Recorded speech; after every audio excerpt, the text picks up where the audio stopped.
at the time, right? You were doing this for what, 5-6 years up to now, right? What do you mean? After, so basically left the cruise line, went back to Lowe's, went back to having wood, that lumber, right? that lumber. And then Yeah. and then you kind of dive in. So you've been doing this for what? So on land, on land, I've been doing this since 2014, 2015. Yeah, 2015. Yeah. So you're literally you're going on 7, 8 years now. Yeah. Now, recently though, you actually had an incident. You were coming home from a show, right? Walk us through that. What happened? All right. So as much as I can legally talk about, I was headed home from a gig, and there was this guy going the wrong way down the main road there, 41. Yeah. Have any of you guys been down to Cape Coral area? Yeah, I worked there. Okay. So you know the 41 stretch. Yeah. So Oh yeah. Yeah. I was. You got to talk into the mic, Chris. No, I was getting personal. With it. Yeah, dude, I worked there. No, I was talking about Cape Coral. Oh, yeah, I'm doing a show. So there's a 41 stretch there. So dude was just going the wrong way, and the truck in front of me, truck kind of got out of the way, but he didn't like weave. He didn't like oh shit, like move. He just kind of got over, and nobody uses their blinker in Florida, so I didn't think anything of it. So he just kind of got over, and I just saw headlights, and I was like, what the hell? So I tried to scoot that way, and it was just a bad game of chicken. Boom, just caught me head on, 65 miles an hour, totaled my truck, totaled his car, and yeah, I sustained some injuries and stuff. I can't really talk too much about all that because it's still kind of a whole ongoing thing. But I've been out of work for a while and just now getting back to performing. Like last night was my first show back. A lot of that, and I was going to ask you that, then we're going to go into that too in just a second. What happened, like physically? Were you able to play after that, or what was the issues? I was literally Anything that you were allowed. I was literally sewn to my couch. Like I couldn't move. Like I was not literally paralyzed, but basically it was like I was just kind of stuck sitting on the couch. I was just told, get up and move around a couple minutes a day so you don't get worse by just laying there. But I mean, that was that way for probably 4 or 5 weeks where I just couldn't do anything. Like That's crazy. I couldn't even play my guitar. Like I couldn't even have. I was going to say, yeah, my hand was lacerated and I couldn't bend these 2 fingers. I got into a similar situation.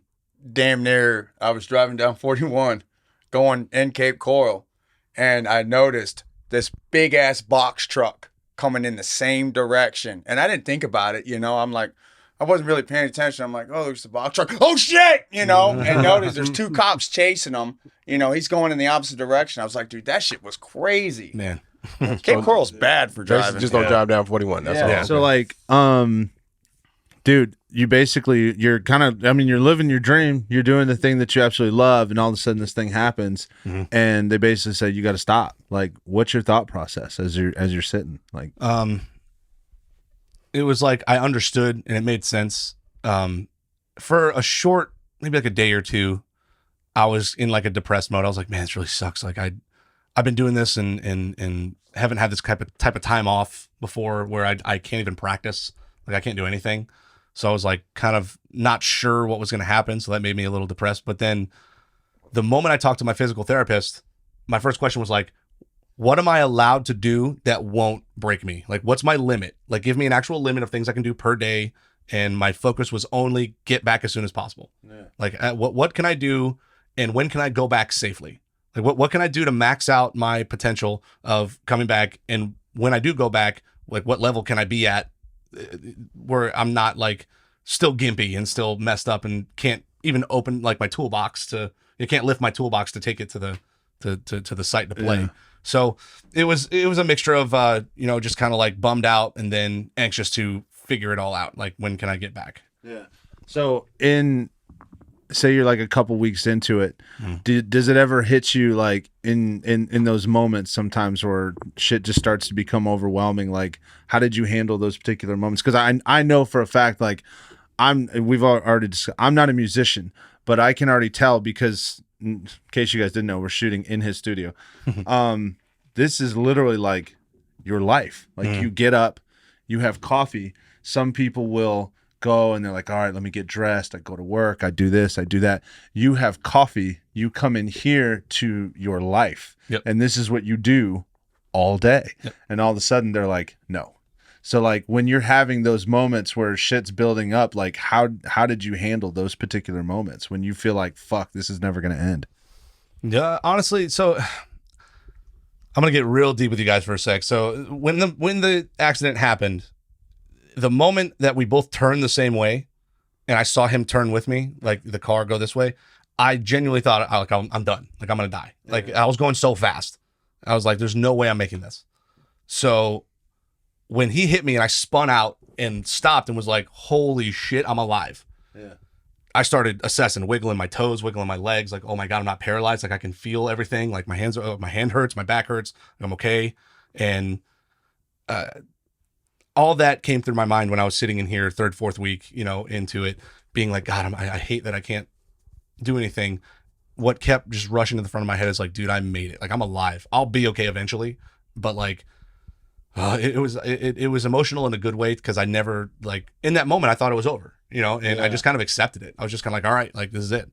And like instead of being like and like tightening up, I just kind of like accepted it. Like, all right, like I have no control over this scenario, so I just kind of like let go. And the doc said that's one of the reasons I survived was because I didn't like tense up. Yeah. I just kind of like, because you've heard stories of like drunk drivers like not getting too fucked up because they were like a limp noodle and they just kind of like went with the flow. Yeah. Essentially, that's what I did, but like not to that capacity. I just and you weren't drinking. You were not drinking. Not at all. He's a responsible artist. Exactly. That's all documented. And I don't really, like I said, I don't really drink when I play. It's like super rare. That's a wild concept, man. Because I got to tell you, I think that's some of the people, because honestly, we get messages to the podcast a lot with some of the, especially with Chris's story, and some of the early people that we had on, a lot of questions about how you get over the hill. Because everybody knows in life, there's hills and there's valleys, right? Depending on the stress levels, hills and valleys. When you're at the top of that hill, there's some part in your brain where you're just like, dude, this is never going to fucking end. And you just like, you're like, part of you is like, dude, fuck this. And some of us have the ability to just sit for 5 minutes, be stressed the fuck out, and then just, all right, what do I need to do? Right. Yeah. And you just start moving forward. Some people don't have that ability. Yeah. Right. Yeah. And that's what I'm saying. So like for you, obviously you kind of dive back into that, like, fuck, I'm at the top of this hill. But I mean, let's be real. I mean, the hill could be a lot worse. I could not have my hill. Yeah, right. I could not be here. I could be under the hill, buried. Yeah, like that's it. Literally. So honestly, I love that. So now, I also, for that whole concept, I live by. I'm trying to remember who said it. It was probably one of those guys like Gary Vee or one of those motivational guys. The 5x5 rule. Like, if it's not going to matter in 5 years, don't give it more than 5 minutes of negative energy. That's really what it is. That's fucking hard. I know we're gonna take that's that hard for me, dude. Break that down. One thing that's different for me from high school, because anybody that knew me in high school, I was a fucking goofball. I was an idiot. I think we were all fucking tools in high school. I think it's possible. It's the age. So as I got through college and everything, and I became like a massive perfectionist. When shit doesn't go right, Dev. I go fucking insane. And it's frustrating to a point because I being a parent, I have to control myself because I can find myself. Keon sees it all because our kids hang out constantly. Yeah. Right? There'll be moments where he can see it on my face. Like the kids are in the middle of play day. You can't clean the fucking house in the middle of play day, bro. Of course you can't, right? But I'm looking at it and I'm like, hey, yeah, damn it. And I start getting frustrated because it's not perfect. And it's something that's just driven my brain into that direction. Crazy. And that's people tell me that right there. 5 minutes, 5 years. And it's like, it's so hard for me to grasp that concept. I don't want to hear that shit. Like, legit. I start arguing with it, even though it makes sense. And it's literally like, hey, Mike, you won't believe it. If you embrace this, you might live longer. Yeah. Right? In my mind, it's like, fuck that. Yeah. Like, be angry right now. You guys I need my 5 minutes. Yeah. And for disclosure, this doesn't mean beat your kids for 5 minutes and be okay with it. That's correct. And it's so, and Keon, like I said, Keon sees me a lot more, but it's such a hard thing. There are some days I'm phenomenal with it. Some days I just don't give a shit. Then there's majority days where Keon's got to be like, hey man, let's go play Mad. Yeah, just forget about this, right? I look at it like you have to understand room was trashed only going to be this age for so long. Yeah, right. If they make this mistake, let them make it 100 miles an hour, because once they make that mistake and I tell them, then they won't make that mistake again. We have to address everything because as humans, we just make mistakes constantly. Yeah. Each and every day. I look forward to the mistake that I'm going to make. I'm like, how am I going to mess up today? Because if I get to the mess up now, then I can just learn and move forward. Classic. Failure is the best teacher. That's just a fact of life. I agree with that. Just an absolute fact. So for what it's worth, if you were to kind of role play, like pretend like you were the kid and you felt like every time you screwed something up and your dad got like upset that the house wasn't clean or whatever, like try to instill in them like it's okay to fuck up. That is what happened. Well, for anybody that knows our history, whenever we were in high school we lived with him. That's exactly what he was like. He would could do it every day. He'd come home. He'd be like, that fucking spoon isn't supposed to be there. Yeah. I'll kill you. Kill you. That's a multitude of drugs. Let's just call It was wild. Yeah, our pops wasn't like how Devin was talking about how his family was like, yeah, go get it, go out there and get it, and all this. And Yeah, I wanted to be a professional skater when I grew up, and my dad was like, dude, you suck. You ain't gonna make it. You know what I'm saying? Like, and it's you know what, dude? The worst part is he's agreed to be a guest. He's gonna be on this podcast at one point. He's like, man, you're trash, dude. Yeah. Listen. So not for nothing, but I mean, you remember my stepdad. I was gonna say, dude. So I didn't always have like that like push. I actually had a lot of pullback on the military side of my family. Like, it was not embraced. Like my lifestyle was not. First thing you do is shave that head, Devin. You start waking up at 3. So. All right, so we divert a little bit. We'll go back. So obviously we've kind of talked about the hills, the valleys. Now, for the first time in how many weeks? Right? How many weeks did you play your first show last night? Oh yeah, I mean it's been 2.5 months. 2.5 months. So you're talking like 10 to 12 weeks that you haven't even really done anything. So now you get back. You said, what'd you say, like 400 or 500 people? Yeah, it was a lot showed of up. Last night. Yeah, because there was a big push online, and I remember seeing. This was the best part, dude. Is I thought this was amazing.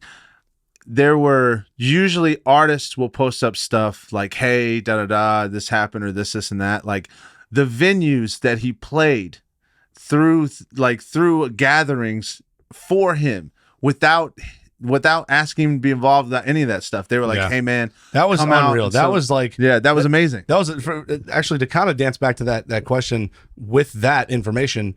That was one of the things that really got me through, like sitting here, was that about halfway through the process, a buddy of mine named Bobby Schneck, super shout out to Bobby Schneck, one of the best guitar players and guitar techs in the country. Like I love that guy, super talented, super humble.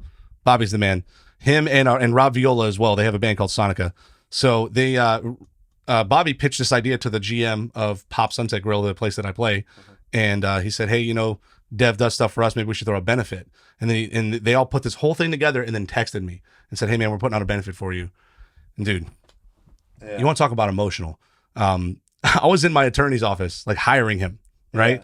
And he just took some weight off my shoulders from this whole thing because I was getting phone calls and like I'd never been in an accident in my life, never had to deal with an attorney. It's all new, right? So I'm like stressed out, and he goes, "Hey man, listen, I'm gonna take over from here. Just let me handle it." And I just felt like, so I started getting emotional. I started crying a little bit, and he was like, "Hey, I'm gonna go print some paperwork. I'm gonna give you a minute." And I was like, "Thank you." So he walked out to go print some stuff, and then I got that text, and I was just ugly crying, like, oh god, not going down, dude, just so ugly. And the poor guy walks right back in, and I'm just like, hold my phone, like,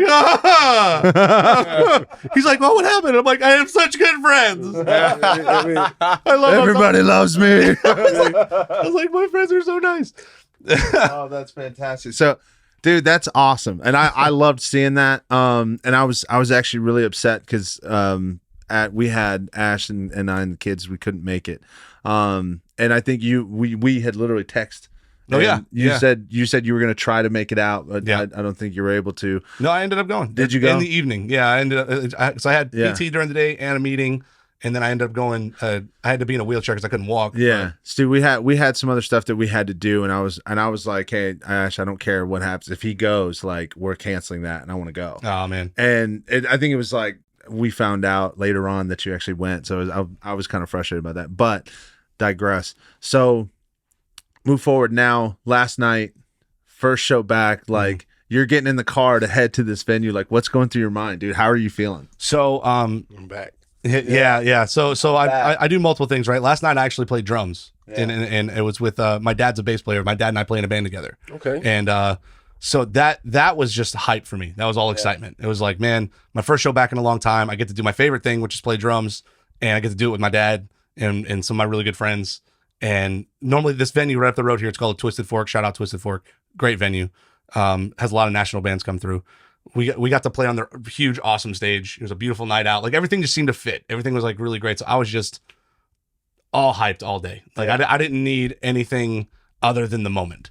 And it was just so rewarding. And I got there, set my stuff up. I got there super early because I was like, I'm going to move super slow, because I used to be able to set up my drums really quick. But now with the back stuff, I'm like, I'm going to take it easy. Yeah. So I showed up early, kind of took the moment in. And the first song we got into, man, it was just like, just like settled back in, and all the good nerves came back, and it was, man. So it was emotional high all over again. Yeah. Like, no one can. I'm a crier, dude. I'm a wuss, dude. I cry a lot. Like I'm an emotional dude. Listen. Fuck yeah. Be proud of that shit. Do music and not be emotional. Bro, I don't care what kind of music I'm an emotionally driven dude, like a lot. And my dad jumped up on the riser. So like you have the stage and you have the drum riser. It's a little higher. And I was up there. And my dad jumped up on there and started rocking bass guitar right next to me during that song. I was just like, I'm not going to fucking cry right now. God, no, I'm not crying. That's fantastic. Great. Just great vibes, man. Just felt as good as I thought it would to come back. And tonight, actually, this is going to air way later, but like tonight is going to be my first solo gig back in 2.5 months. Wow. And that's going to be a big thing too. It's at the same place, Pop Sunset Grill, the guys who threw the benefit for me. I'm performing awesome. there, and got a ton of people coming. It's going to be great. But, that's fantastic, dude. I love that shit. I'm excited just the mere fact that you're playing with your dad. Like, as a father, you're like, man, what can I do with him that's going to last a lifetime? Yeah. It's not just catch. I'm not going to play catch with my son in 40. Like, hey, son, let's go out there, go long. It's not going to happen. So what can I do with him that's going to last a lifetime? And when you're 90 years old and, somebody else, you throwing $20 down somebody else's shirt, you can still be up there with your dad, enjoying yourself, like, and live off those memories. Yeah. That's all you want to do is create memories that are going to last a lifetime and continue to do so. So to have that, what was it like coming off stage? Just it was awesome. As the night went on, people kind of like filtered out and stuff, and we played a little later than we anticipated. Long story short, we actually had somebody faint in the crowd, like one of those situations, like somebody like really fell out. Yeah, so we had to call EMS, and we had to stop for a while. That happens more than often. Every time. I'm telling you though. So we played a little later, but coming out, it was actually perfect because when I got done, the energy was just like, it was a good vibe. It wasn't like overhyped and like crazy. Yeah. It was a really good vibe. Came down to the family and all of our friends that came to see us, and everybody was just so nice, man. They were just like, dude, it's so good to have you back, giving me hugs and stuff. And, we've been praying for you and stuff. I'm just like, man, like all the love and validation that I felt through all this shit, all it really does is make me want to be a better guy, like a better man, and work harder and do even more for people, because it's like contagious, it makes me like, I never knew that I was valued like that. I never knew that I mattered that much. I always just thought I was like, I'm a musician. I create a vibe for a night, and then that's kind of it. The mere fact that you had a village that was really ready to rally behind you and they had your back. Unbelievable. That's all we ask for, is for people to reach back out to us. Like if I'm reaching to you, I want somebody to reach back. Yeah. That's what it's majority about. Most people don't have people that's going to reach back. And what's crazy is a lot of musicians that performed at that benefit, I've performed at other benefits with those musicians. Right. Like we've done benefits for other musicians. We've done benefits for like the Bahamas when they had the hurricane. We did a benefit together. We've done, all kinds of stuff. Any type of benefit that comes around, I always try and tag along to it. And a lot of the people who performed at mine, that's how we met, was a benefit show. Wow. It's just do you have like a local crew of guys that across like Central Florida or the state or something like that? You just kind of for what it's worth, dude. The Southwest Florida music family is like unmatched. I've been around the country. I've seen a lot of like musical communities. Unmatched here. Like we're all with each other. There's competition in the aspect of like we all want shows, but there's so much work here. There's so much potential here that we all just look out for each other. Right. There's so many venues on the water. There's so many venues, and everybody's different. We all have our different thing that we bring. Some people are more like steel drum and tropical. Some people are more alternative like myself. Some people are more jazz. Some people are more blues. So, but we can all play. What's awesome is all 4 of those artists can play the same venue in the same week, and nobody's taking work from anybody. And also we look out for each other, obviously with the benefit, but like even if I lose my voice one day and I can make a phone call, I got a roster of people that can just be like, hey dude, I'm sick. Can you cover for me over at X venue, whatever venue it is? Yeah. And 9 times out of 10, yeah. And if they can't, either they'll get somebody or you just go down your list and call people. Yeah. We all lean on each other, man. It's really like, I've seen a lot of really intensely competitive music communities, and this is not that. This is very like, we love each other, we look out for each other, and it's a blessing to be a part of it, honestly. It is. I mean, you really hear about the music industry, people being cutthroat. Like people are trying to take your gigs and so on and so forth. And honestly, though, I think you hit the nail on the head just now with a little bit more, and that's what you were diving into. Kind of the thing that you literally veered away from is what a vast majority of people that get into the music industry are veering towards. And that's hard, man. I hate to backtrack on that, but now I'm kind of registering that like you have deals where there's big money on the fucking table and you're like, it's not my vibe. Yeah. Right. To me, like how the fuck do you say no to that? You know what I'm saying? But it's like you made the decision based upon what was most important to you and declassified money as a thing. I think that's really hard. I gotta give a lot of kudos for that. So I'm a firm believer in value over price. So like the value of my freedom and the value of like me not having somebody who now owns me because I signed a contract, the value of having the freedom to be like, hey, I'm going to take the family, we're going to go out of the state for a couple of days and, go take a quick vacation or whatever. And the value of the joy that I get out of booking myself, putting my shows together, experiencing a gig and being like, I put all this together and I made this happen. That validation, that success feeling, that's more valuable to me than a number, than price. So it's value over price. That's another. I hear all these quotes and I never remember who does them. Yeah, I want to take that right there. I'm gonna take that and run with it. Value take that price. right there. I feel like I've always had that mentality. I just didn't never have a quote to say it. Like Buck worked his behind off. Me, I kicked my feet up. Do. I work 5 hours a day, and I was like, "Hey, Buck, what you doing?" Still working. Dude, we had a long-standing time frame because when we first came out, bro. That was one of my big things. I've talked about it a couple times in the pod. I have the most insane fear of being broke, so it drives me to work 24/7, and I intentionally, and I learned from Keon, and I learned actually a lot from Chris too. I force myself to take breaks to make sure I spend time family, right? So I intentionally go to spend time with my son, my daughter, everybody involved. But that fear is always there. So it's like, if there's an opportunity to take that type of money regardless, I'm going to take it. I'll figure the rest out later, right? Whereas Keon, when he first got out, right, he would call me at 9 o'clock in the morning. I'm already done. What are you doing? And I'm like, yeah, but think about it. You're always gonna make that much money. He's like, why do I need more? And to me, that question just blew my mind. How? What do you mean? What the fuck do you mean? You don't have this. You don't have that. You don't have this. You don't have that. And later on, the material things faded. Yeah, so it's not necessarily material things.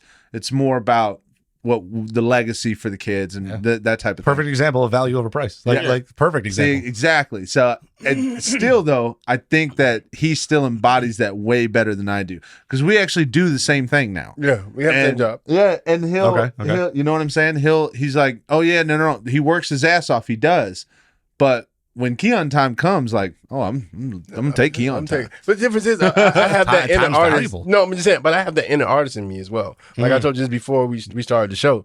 Like at some point, I got to give me time, and me time is not working out. Me time is not going out there and running. Me time is sitting in the room. It could be the lights off. It doesn't even have to have lights on, and just my favorite artist is playing in the background, and I'm singing along to the top of my lungs, to when my voice is cracking. I don't care. I grew up off like Boys and Men and so on and so forth. Yeah. So you have those moments. And I want to go back to what you said before, just because we have artists that are watching that you're valued where you are.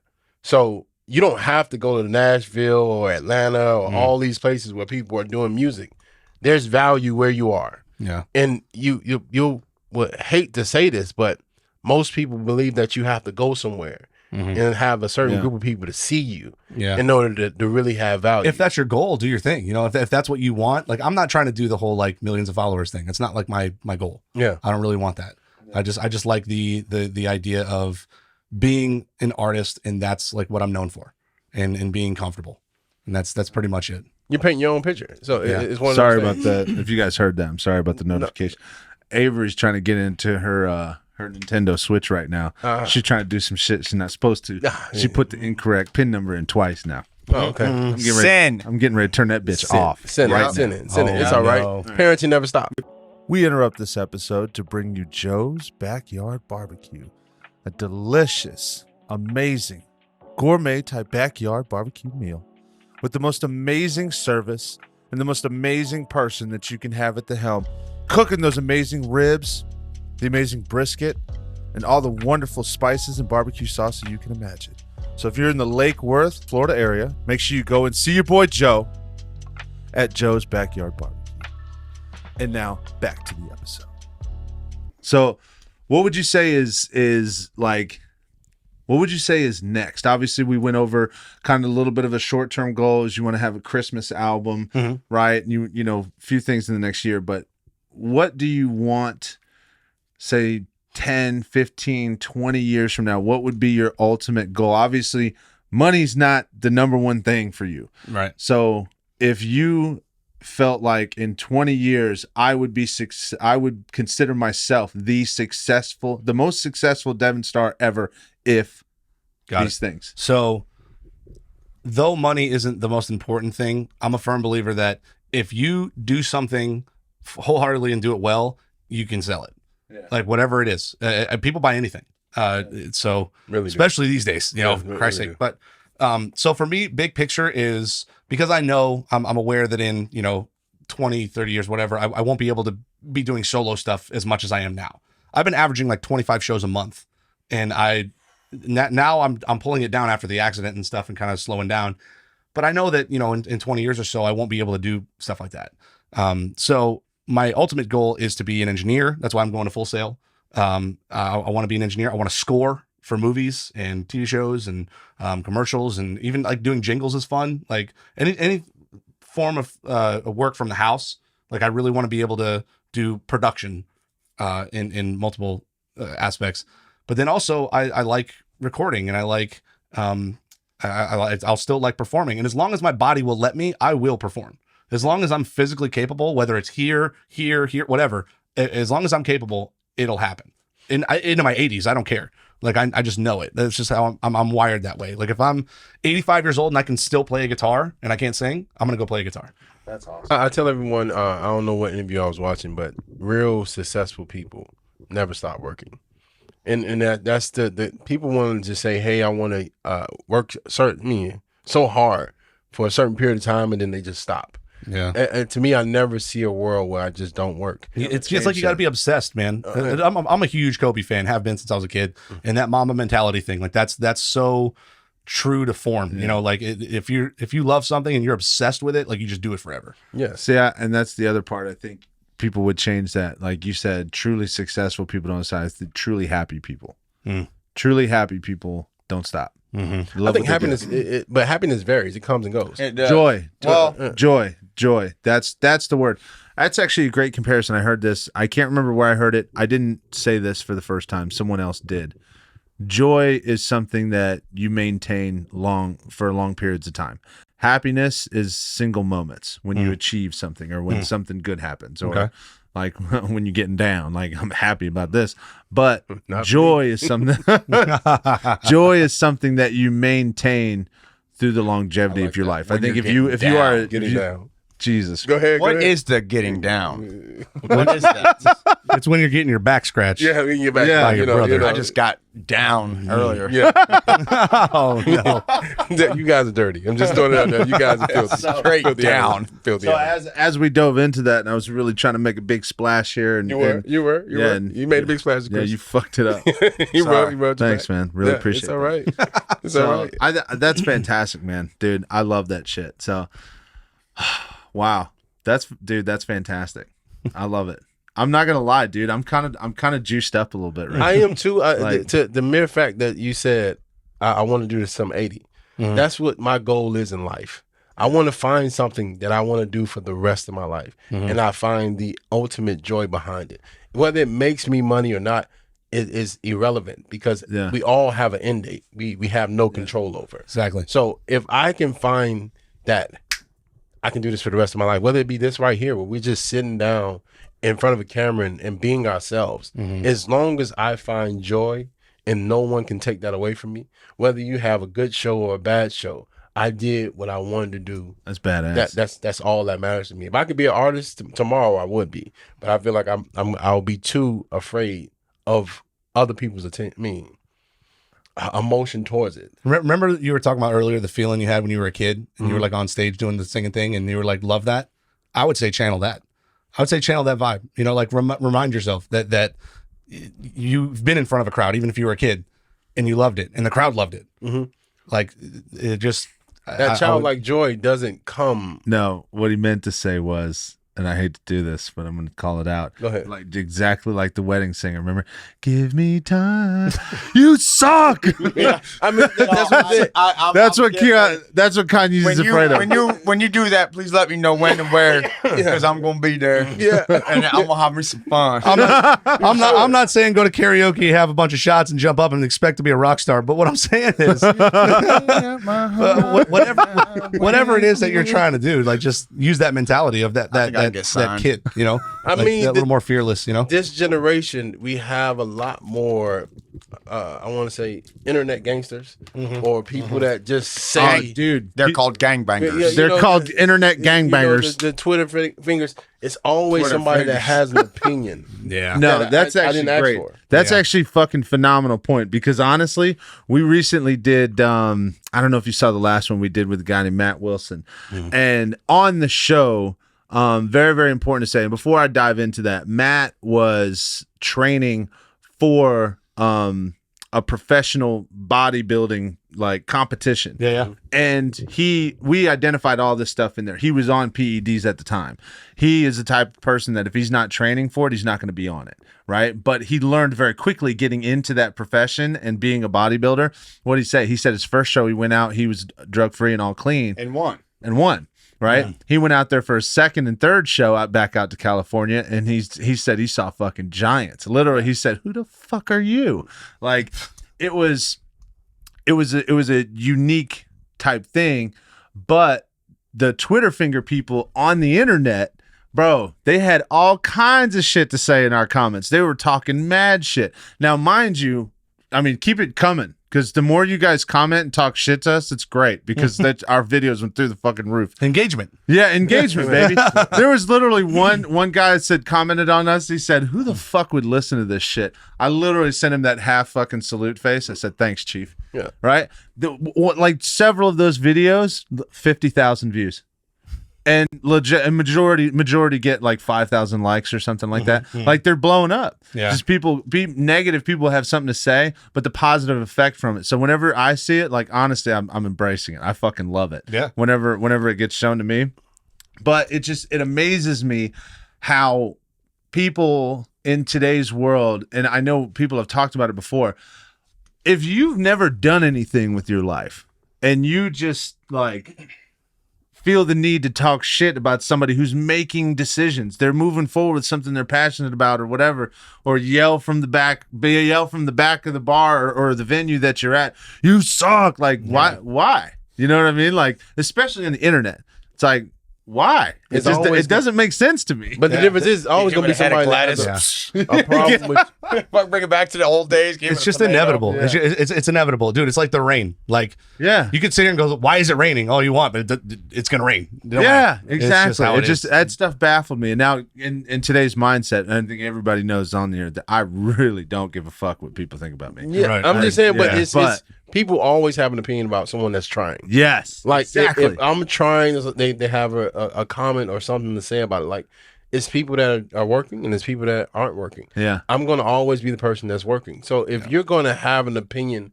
that's the reason why most people go into the gym with headphones on. Because I don't care about you saying something about me trying. yeah. I want better for me. I want more for me. Yeah. And that's all I say when it comes to true artistry is you want to grow in this. and people are always, instead of watering people, they try to cover the light. Every time I get somebody who does that, right, like comments something smart on one of my live videos or whatever, if maybe I don't know a song, they want to talk trash, or if they don't like the way I sing, they talk trash.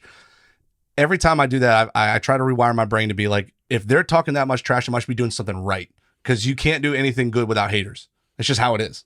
Yeah. I mean, think about the most famous. Think about literally like Kendrick Lamar, one of the best hip hop artists ever to exist. Mad haters, mad haters. Yeah. You can't get doesn't matter what level. There's going to be people who just disapprove, want to talk trash. Think about it. It's just validation to me. The more higher end the athlete, the more criticism that comes. Same thing with LeBron James. How much crap does he get? Yeah, there's a vast majority of people that truly like hate LeBron James and have never even seen him in person. Why? Because people compare him to Jordan all the time. And it's like, damn. So, you know what I mean? So I totally get where you're coming from. That's fantastic. Dude, all right. So we gotta break it out. This is my favorite segment of the pod. It's my absolute fucking favorite segment. He's lying. He hates this. Every time we do this, he's always like, I always bring the shitty end of the stick. I'll be honest. There's quite a few where everybody has some pretty good things, right? And in case you don't know, right, it is the Spice of the Week, brought to you by Joe's Backyard Smokehouse. Yes. Joe's Backyard Smokehouse. Exactly. Yes. Best fucking barbecue ever. But Spice of the Week, in case you don't know, you got to tell us something in the last week that puts you into that positive vibe, right? It can be an event. It could be a very small thing. It could be a very big thing. It could be a conversation or just a thought process you had. Primary example, Chris at one point had a really, really good one. He said that the thought process in his brain was he's been working like crazy since a hurricane and stuff. And he said, don't put a limitation on what you think you can do. He's like, because every single day I'm like, man, sometimes I'm tired, but I keep pushing myself. And all of a sudden I get to the end of the week and I'm like, man, I could do even more. The power of one more, my dude. Yes, the power of one more. Yeah. And I can do one more. Exactly. I can do one more. Yeah.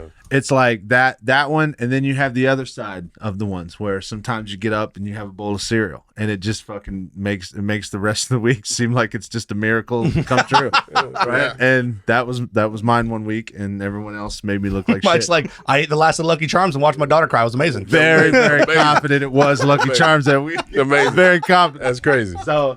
But that's what it is. Basically, the thing or whatever happened that kind of puts you in where all of a sudden the next few days of that week, you're just like, damn, I feel good. Yeah. You got that good vibe going. So we're going to start off on easy. What you got? Mine is relatively simple. It came from iToken. I mean, like, he had this childlike smile on his face that was amazing. And he was like, I got something for you. And I haven't seen Chris in a while. But to see him, he came out with a jersey of my favorite player. Oh, yeah. Who's your favorite player? Lamar Jackson. Oh, word. Yeah, he came out with Lamar Jackson, got it the color that I wanted. And, it's the signed jersey. And it goes without saying, like, that's that kid that comes out. So for the rest of the week, I don't care what happens. He thought about me when I didn't think no one else was thinking about me. Hell yeah. And he just thought about the joy that you get from being a kid wearing your favorite player's jersey. As soon as he gave it to me, I put it on, went to go take some pictures of it. It's already on my Instagram. And I went to go, I just modeled it inside the bathroom. I hid it away from these guys. But I was so excited. Like, this made my day. So I didn't care what else happened, where we went. We haven't eaten this morning at all. And normally I would be in a grumpy mood by this time. But I'm so ecstatic about that. And then when once we show up here, this was like my childhood dream. I always wanted to be like Usher when I was a kid. I wanted to be on stage kicking and dancing and singing and all that good stuff. And to see someone else that's actually living their dream, it's like the day can't go any higher. I'm already at the pinnacle of the day. Yeah. So just meeting Deven and being around him and seeing someone live the dream and saying it's possible is amazing. Yeah. Oh, man.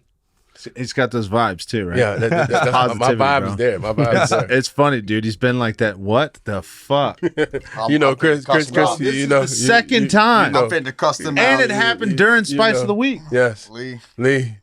Yeah. Turn that shit on. Yeah. Hey, but So- Lee needs you. He does He need does. Yeah. He's my sponsor. He's a sponsor. Oh, shit. Yeah. Do you I really already know take who that? Lee is. Oh, maybe. Take it, dude. Yeah. Yeah. Go ahead. Hey. It's okay. It's okay. We'll be back. Go ahead. It's on you. It's all good, man. Hey, we're organic here. We're real. Yes. We're real. Yeah. That's important, man. That's important stuff. Whenever Lee calls. No, usually we just dude. give him shit, but when that stuff happens, he really dips. If you guys don't know, Chris is an amazing person, and he always knows. I mean, he deals with people that are addicts and so on and so forth. Yeah. And we all need somebody that, if we're struggling in that moment, that we can reach out to. And Lee is not a kid.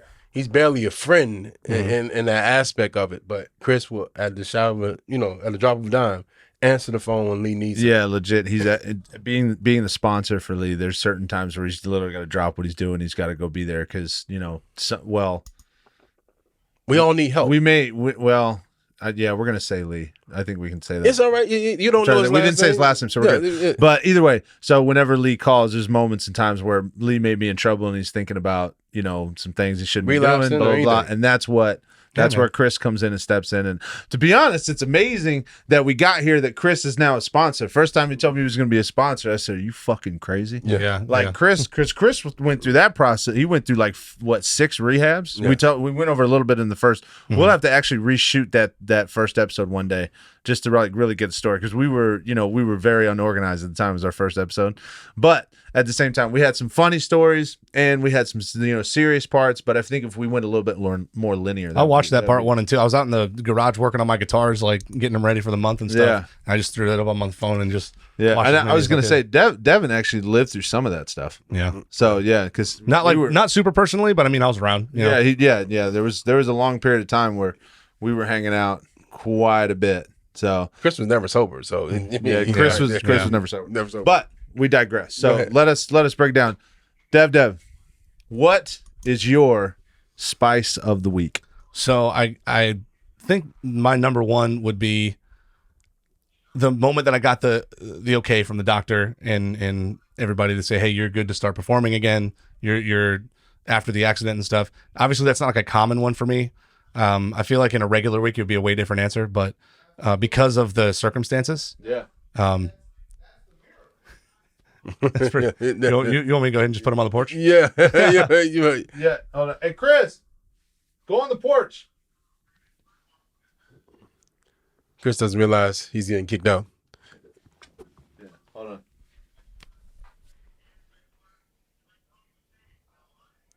No. Yeah, that way. Sliding glass door. Yeah. I'd like to apologize to our audience. Remember, Chris is only working with half the crayon box. Half the crayon box. Yeah. You can press you can press the elevator. It's It only goes up to level 1. Yeah, level 1. To be honest, you could probably just have your person cut, and you can ask me the question again, and we can just go from there. Exactly. Yeah. So, Dev, what is your spice of the week? So, because of the circumstances, I would say it is that I got the okay from my doctor and everybody that I can start performing again. In a normal week, it would be a way different answer, like a bowl of cereal or whatever, but or like a good vocal warm up, or someday I woke up feeling good. But in this circumstance, it's very tied to I got the okay to start doing shows again and was allowed to start practicing. I could bend my hand. I could actually start playing my guitar and rehearsing and getting in here and working again. So that was really motivating, really exciting. I spent about 9 hours a day just practicing playing and sitting in here and just working on anything I could to get back. Because when you don't perform for a while, you lose your chops. Like, it's use it or lose it is very true in being a musician. So I was really motivated by that. I was really, really happy, really excited to start getting back to things. Was able to, start booking the shows and getting back into my flow. I want to say, Deven, I mean, just side note, I think I'm gonna piggyback on your spice of the month. Just your first show yesterday, it had to be a point where you felt like, will I ever be able to do this again? He told us about it when his dad jumped up and he's like, I'm not crying right now. No, I'm just saying, but even when he was going through the rehab, he's like, right. I may not ever get, no one's going to vocalize that point and say, man, I may not be able to do what I used to do. I would never be the same again. So on the couch, I sat right there on my couch. It reclines. I literally laid there for so long, weeks and weeks. And I would question it. I would be like, to myself, like, man, am I going to be able to like my back is messed up. Am I gonna be able to drum again? Like, am I gonna be able to do this, or am I gonna have to sit and play the rest of my life? Like, how's this gonna work? And you know, it wasn't like super anxiety, but it was anxiety, like kind of toying with me. But the day that I was able to get up, walk around the house, and come sit at the drum set, and I just tried playing a little bit, and I was like, oh, it kind of hurts. I'm not gonna do that. So I went back, and like a week later, came back and tried again, and I was able to like kind of hit a beat and kind of get back into it. That moment clicked. Where like, okay, I can play again. Like I'll make it happen. And then another week or two went by, and I sat here and played for like an hour without realizing it. Like as I was getting cleared, I played for like an hour and was like, holy shit, I can do this. And I just broke down, like sobbing on that drum. Like just like so grateful that like I didn't get paralyzed, that I didn't die, you know, but like that I still had my legs working and my arms working. And that was a huge thing for me. This is an absolutely beautiful answer. I want you to know that this is a beautiful answer. Yeah, that's and what I'm once saying. again, I have to follow it. Yeah, you got great job. I'm I'm not going last anymore. I'm tired of this shit. He said it was his Bullshit. favorite part. You heard that, baby. Bullshit. So, Go ahead. the fuck. The All right. audience is So waiting. legit, that deserves definitely a tip of the cap because that creates an amazing vibe, and obviously that's unique for this particular week. But I mean, honestly, that's the type of vibe that can last literal years. Mm-hmm. So, I mean, that's amazing. I love that shit. So, I would have to say my spice of the week, right? Come on, give it to us. Give it to us. The crowd is waiting. They Legit, dude. I anticipate came up with this on Tuesday. Got you. And now we're sitting here with this, and I'm thinking like, Mine happened today. should I just think of something on the spot? No, Like, mine happened today. So you know what though? I am going to switch it up because something that happened this morning. There is a certain point in time when you have things planned, and being that we're shooting a podcast, one thing about me, I am horrible when it comes to remembering shit. I'm horrible when it comes to planning. I am so fucking unorganized when it comes to that stuff, right? most successful people are. Go ahead. Yeah. And that was actually like a backhanded compliment. Yeah. But I was literally going to be like, that sucks being a perfectionist and being. yeah, it's weird. It's a weird Yeah. concept, but I love to put myself at the highest possible challenge and then expect perfection. So it's kind of unique when we're doing this podcast now. It's forcing me to have to change my ways a little bit because there are certain times that honestly, Kanye's got frustrated as shit. He's like, bro, you said we had this at this day, this at this day. And I'm like, oh, fuck, I forgot to tell you about this and that. Like, and I know I do it. He knows I do it and he just puts up with it. It's amazing. He's been here for years. But I this love you enough to morning, rub your back. Just put yes, that. It's yeah, all you right. won't It's rub all my right. back though. So this morning, we made a plan, right? We had things that we had to do. I had to do all Saturday, things he had to do on Saturday, and we made a specific plan that he was going to arrive at my house 6 a.m. because we traveled all the way here, wanted to shoot early in the morning, so we had a little bit of the day, you know, get ready for the week. And I was rolling out of my house, had a big ass cup of coffee, right? I had my sweater in my hand, turn around, locking my door. As I turn around, my man pulled into my front yard, right? Getting out of the vehicle, I walked straight across, got in the front seat of the Tesla. He sat down in the front seat. Mikey gets in the back, and we immediately drive away. And it kind of gave me a little bit of a good vibe because I'm like, damn, when a plan comes together. So good. And there is no words that's needed. Like there wasn't even like, good morning, big guy. You know what I'm saying? Yeah. It was just, and everything was so smooth. He's like, I'm gonna be there at 6. Motherfucker rolled at 6. I said, I'm gonna be walking out the door at 6. And it kind of gave me this unique vibe. We had a great drive, started So bullshitting satisfying. on morning. It was like, it's satisfying, but it also got me thinking about some other times where everything just lined up perfect. Yeah. And you're just Yeah. like, damn. And it really gives you like a good feeling for like in the next few days, you're just like, Yeah. damn, you know what I mean? Speak for yourself. I had the 30-minute train. You know how you just stop and this is just a train going by? I had my son in the passenger seat and I'm like, hey, Mikey, let me know when this train goes. And Yeah. 30 minutes later, the train finally is gone. And I'm like, Listen, yeah, yeah. just sitting there. So his end sucked, but I mean, mine was great. I got there at 6 o'clock, but I was trying my goal. I always show up either on time or late. My goal was to get there early And I ended up getting there right on time. I loved it. I mean, for me, it was enlightening. Like I had a fantastic morning because of it. And I mean, he was miserable, but that's not my problem. That train made your day. It did. It did. It made me feel so good. It's damn shame. And it got me thinking though, as we were driving here, bullshitting what we usually do. It's like, man, when a plan comes together, there's really nothing better than that. And it's just everything like really fucking just lays out, and you're just like, damn, that feels good. I like that. You know what I mean? Yeah. I like that. Now I'm gonna tell you, since Chris left, his spice of the month has to be Spice of the week. Spice of the week. There we go. It's the mere fact that he can continue to reach out to others. What Chris loves more than anything else is to help people that are struggling with what he used to struggle with. And when he says once an addict, always an addict, he understands like, man, I gotta be there for that person, because if I ever feel like I'm going to relapse, I want somebody to be there for me. So he takes that to the most high esteem that you can. And the mere fact that he stopped in the middle of what we're doing to be there for somebody that is huge, accountable. Man. It is, man. It goes without saying. That was amazing. I remember, he was telling us about that. It's huge. But he's been so busy doing a lot of shit. But anyway, first of all, number one, we want to thank you so much, dude.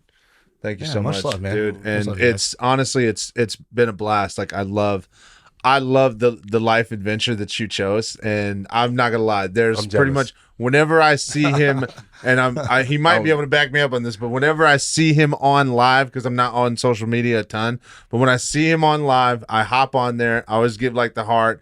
Throw a little of the cash in there, right? And it's a couple times, but I just love it, dude. And you could see him just sitting there, he was having a blast, dude, just living his dream. So thank you so much for letting us come over and kind of get your story out there, bro. Anytime, man. Anytime. We're gonna play the music in the beginning and at the end. I will tell you exactly. It's not a lot of people I get jealous about, but I'm super jealous. So just when the 90-year-old touched you, I was immediately jealous. So as we sign off, like where can people go to find your original music? Like, so actually just my website, which we'll tag at some point. It's devenstarmusic.com. DEVENSTARR music.com. There he is. So we're signing off. We told everybody your spice, but we gotta get going. What was my spice? What you told us about it earlier, being able to help people and be there to support people like Lee and that type of thing. Yeah, absolutely. Being accountable. Yeah. I mean, when it comes down to it, like everything's all fun in life and all that, but when you help someone, you know what I'm saying? I put that first. But even work, you know what I mean? So that's fantastic. So we were Dev was just going over where he can find his music. We're gonna tag him into a lot of the posts, and you guys will see how we do things to make sure you guys will already see some of the ads beforehand. But if you give a chance, go check him out. Right, download some of his stuff. Make sure you go follow him on the socials a little bit. If you guys just Google my name, Deven Starr, DEVENSTARR. Fuck, that's how you know you're a G. Yo, just Google my name, baby. Google me. Yeah, I'm badass. And above all else, make sure you guys hit that like and subscribe button for the podcast. We appreciate every single one that clicks that button. We also appreciate all the shit talking you guys do, because it's really helping out. Yeah. Thank you guys so much for all the love as well, because we get, like you said before, we get 10 times more love than we do shit talking, but it's funny to talk about that. But let's continue to keep blasting this thing out. Let's continue to keep growing this thing. And again, thank you guys so much. Out.